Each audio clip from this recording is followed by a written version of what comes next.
Sa simula, maaaring pagsubok at tagumpay lamang ang ating habol.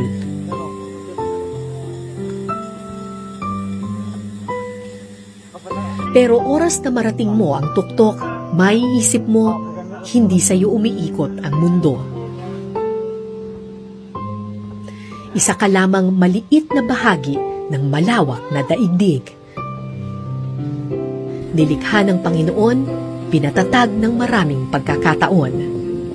At tulad ng anumang pagsubok sa buhay, gaano man katayog ang iyong tagumpay, huwag kang magpakataas, bagkus magpakumbaba, dahil lahat tayo nakatapak pa rin sa lupa.